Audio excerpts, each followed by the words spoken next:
सजणो हक़ मौजूद जिए लतीफ़ जिए सिंध जिए आलम इंसानियत। उमेद आहे तव्हां सभई ख़ुशि हूंदव, तव्हां पंहिंजे पंहिंजे ज़मीर सां जीअंदा हूंदव ऐं मुंहिंजी ख़्वाहिश आहे त सिंध जो माण्हू जाग जे जहान जो पंथ शुरू करे। ॾाढो घणो थियो, घणो कुझु थी चुको। असांजा वसीला विया, असांजा दरिया खसिया पिया वञनि। असांजो माण्हू ॿिनि वक़्तनि जी मानी जे लाइ परेशान आहे। हाणे असांखे लतीफ़ जो उन आदर्शी इंसान जी ज़रूरत आहे जेको आदर्शी इंसान चवे थो लतीफ़ जी ॿोलीअ में, आशिक़ ज़हर प्याक वे ॾिसी वेसन घणो।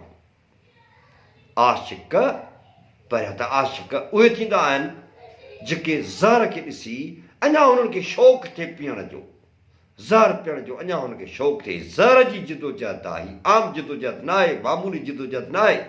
आशिक़ ज़हर प्याक वे ॾिसी वेसन घणो। कड़े ऐं कातिल जा हमेशह हेराक, कड़े ऐं कातिल जा हमेशह हेराक। शुरू खां वठी हू कड़े ऐं कातिल जा हेराक आहिनि। लॻनि लौ लतीफ़ चए फना क्या फिराक। हुननि खे उहा लऊं लॻल आहे जो उन फिराक में हू फना थियल आहिनि। तव्हांखे पंहिंजे वतन जे लाइ जेको फिराक आहे, जेको दर्द आहे, उन जे लाइ फना थियणो पवंदो। तोड़े चिकन चाक, तोड़े वजूद जे ज़रे ज़रे में उन्हनि खे सूर थिए, तकलीफ़ खे पीड़ा थिए, त बि आह न सन नामसीं। आशिक़ ज़हर प्याक वे ॾिसी वेसन घणो। कड़े ऐं कातिल जा हमेशह हेराक। लॻनि लौ लतीफ़ चए फना क्या फिराक। तोड़े चिकन चाक त बि आह न सननि आमसीं। केॾो कमाल जो पए था, केॾी कमाल जी हिदायत आहे त कंहिं बि तब्दीली जे लाइ ऐं इनकलाब जे लाइ, जिदोजहद जे लाइ अव्हांखे सभ खां पहिरियां आशिक़ चवणो पवंदो। ऐं पोइ जेके आशिक़ जूं ज़रूरतूं आहिनि ऐं जेको आशिक़ रिक्वायर करे थो, उन जूं जेके रिक्वायरमेंट्स आहिनि उहे सभई तव्हांखे पूरियूं करणियूं पवंदियूं। कहिड़ियूं आहिनि उहे ज़रूरतूं, कहिड़ा आहिनि उहे शर्त? उहे ज़हर प्यार थींदा आहिनि। ऐं ज़हर खे ॾिसी अञा वधीक हू ज़हर पियण जे लाइ आता हूंदा आहिनि। कड़े कातिल जा हमेशह हेराक। हू कड़ो पियण जा शुरू खां वठी हेराक रहंदा आहिनि। छो त लॻियल लौ लतीफ़ चए फना क्या फिराक। हुननि खे लौ लॻल आहे। ऐं अॼु बि असांखे लौ न लॻंदी त कॾहिं लॻंदी? आख़िर उहो वक़्तु कॾहिं ईंदो?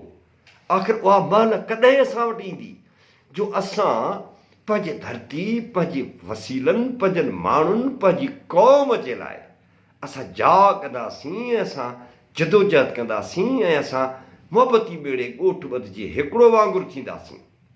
इहे हालतूं असांजे मथां अची पयूं आहिनि।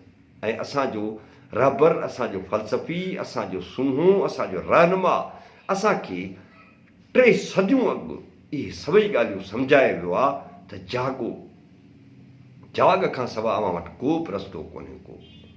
ऐं जाग जे लाइ जेको लतीफ़ साईं असांखे बार बार हिदायतूं कयूं आहिनि उहे एतिरियूं त ग़ैर मामूली आहिनि जो सच पुछो जेकॾहिं थोरो पसी उन ते अमल कयूं त सिंध जी हालत इहा न रहे जेका अॼु असां सां आहे।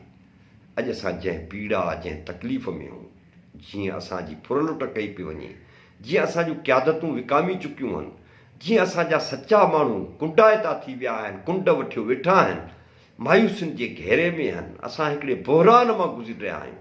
ऐं उन बहिरान मां असांखे लतीफ़ साईं कढी सघे थो। ऐं उन जे लाइ लतीफ़ साईं वारो आशिक़ थियणो पवंदो। जेको लतीफ़ सम्झाए थो उहो आशिक़ थियणो पवंदो। मूंखे उमेदु आहे तव्हां लतीफ़ टीवी खे सब्सक्राइब कंदव ऐं उनखे जेकॾहिं पसंदि अचे थो त उनखे लाइक कंदव, कमेंट कयो। भले तव्हांखे को इख़्तिलाफ़ु रखिणो आहे त उनजी तव्हांखे मुकमिल इजाज़त आहे। कमेंट कंदव ऐं शेयर कंदव त जीअं लतीफ़ साईं जो फ़िक्रु झर जंग, नंढे वॾे, पोड़े ॿार, ॿुढे, हर न्याणी ताईं ही लतीफ़ साईं जो फ़िक्रु पहुचे।